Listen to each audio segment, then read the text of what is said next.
Today I would like to meditate, invite you to meditate on 3 sentences that we find in today's gospel. The first one, I'm going to read that sentence. I have come to set the earth on fire, and how I wish it were already blazing. Fire. Jesus Christ says that he wants to set the earth on fire. In the Old Testament, fire is an image that the prophets used to talk about an activity of God, what God does in the hearts of human beings. Fire purifies. You know that the fire made metals pure. So the prophets use that image to say that when God comes to the life of a human being, he comes like fire to purify the human heart. And this is the idea of today's sentence in the gospel. But not only that, when we get purified, we get transformed. Something new comes to light. There is something new that in the human being we can experience. So God and Jesus Christ comes to us as fire to purify us, to transform us. But not only that, he also comes, and we know that fire gives light. When there is darkness, we lit something, and we can lit fire, and we can see better. So Jesus Christ comes as fire to give us illumination. Illumination in the way that we can see better, that we can understand better God our Father, that we can follow him as the light for each one of us. And I want to finish that idea saying that the gospel according to St. John actually says that Jesus Christ is the light of the entire universe. But fire is not only used for that. Preparing my homily, I was thinking when I was studying theology close to Bogota. Bogota is very cold. I remember that we used to pray outside the seminary and sometimes lit fire to give some heat. So fire can be used for that too. So Jesus Christ is fire in the way that he gives consolation to us too. We have fireplaces, and we use that to heat the place where we are. That used to be the case. So Jesus Christ is fire in that way too. He gives consolation. So he purifies and transforms human beings, first. Second, he gives guidance for each one of us. And third, he gives consolation to human beings. He is fire. That's the first sentence. The second sentence, there is a baptism with which I must be baptized, and how great is my anguish until it is accomplished. The baptism that Jesus Christ is talking about is the cross. The cross that he is going to suffer to liberate each one of us. And he's saying that he is in anguish until it is accomplished.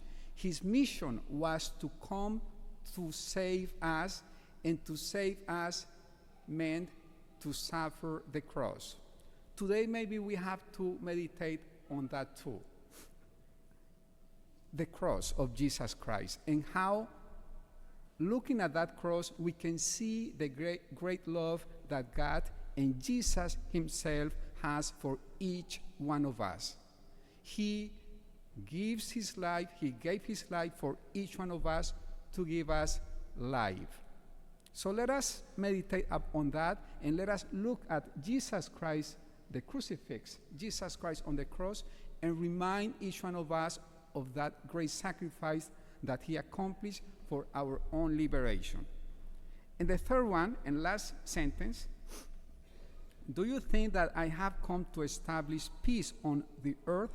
No, I tell you, but rather division. How can we understand that sentence? And what means that he didn't come to establish peace on the earth, but division?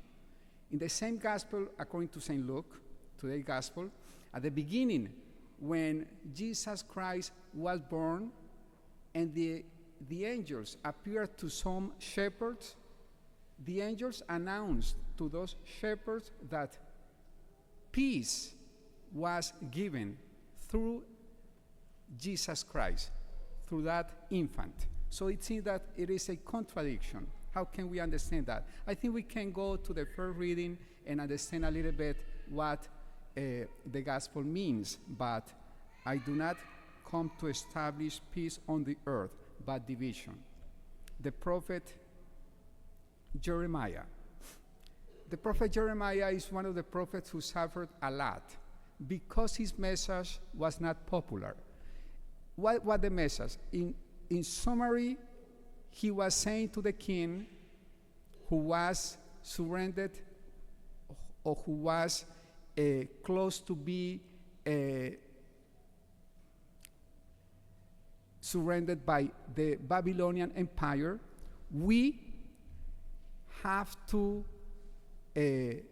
give this, how can I say that? We have to give up and not fight. We have to surrender to the king of Babylon, the Babylonian Empire.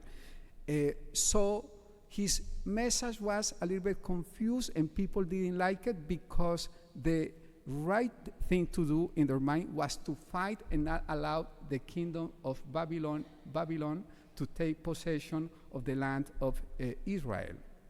So they didn't like him. The king didn't like him and the people didn't like him because of that message.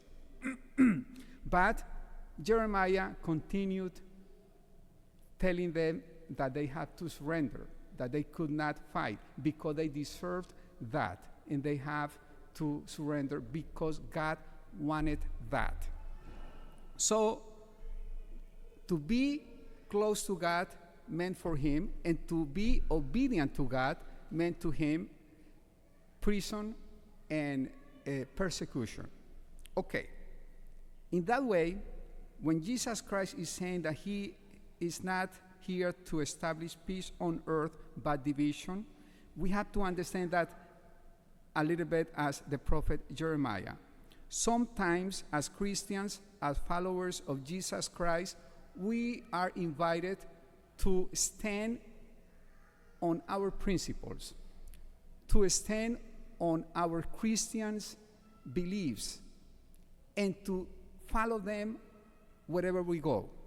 And sometimes, you know, that those Christians and Catholics' principles are contrary to what we see in our society. And because of that, we have to be very straightforward when it comes to our beliefs. And we have to understand that many times, because of that, we may encounter opposition. And in that way, we may encounter division, because if I believe in something that Jesus Christ and the gospel, the Bible, teach me, I may be in opposition to something that the society teaches me. So I cannot play in two sides. I have to take sides. So the gospel is telling me we have to take sides. And our side as Christian is Jesus Christ. And that is going to become sometimes a problem. So I want to invite you to think about that. I don't want to mention any teaching of the Catholic Church, specific teaching of the Catholic Church right now. You know them. And how many of them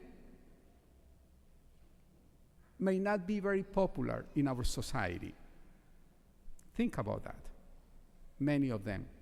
I'm tempted to say that maybe all of them are not very popular in our society.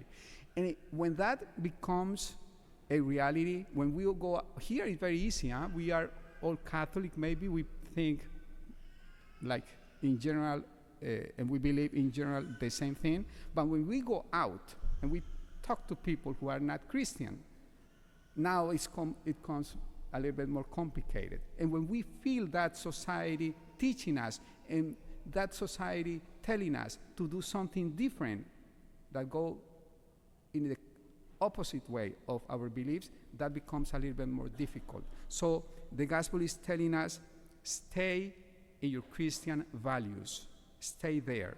And sometimes that may be difficult.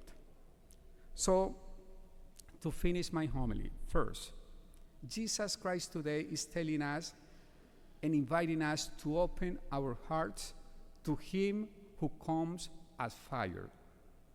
Remember, the fire of Jesus Christ who purifies and transforms human beings, a fire who gives guidance to each one of us, and fire who gives consolation to each one of us.